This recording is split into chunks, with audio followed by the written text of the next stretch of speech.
అసలు హనుమ యొక్క అనుగ్రహం కలగడానికి ఒకే ఒక ప్రధాన మార్గంగా చెప్పబడినది ఏది అంటే హనుమత్ ప్రదక్షిణములు. హనుమకి ప్రదక్షిణం చెయ్యాలి. ప్రదక్షిణము అంటే ఒక్క మాట తిరగాలి.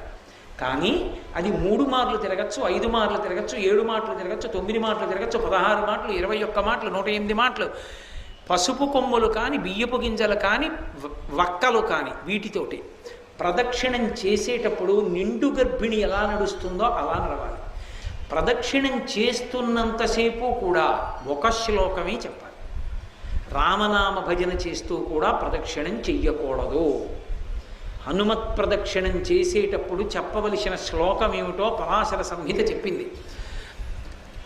ఆయన దగ్గరికి వెళ్ళినప్పుడు ఆంజనేయం మహావీరం బ్రహ్మ విష్ణు శివాత్మకం తరుణార్క ప్రభం శాంతం ఆంజనేయం నమామ్యహం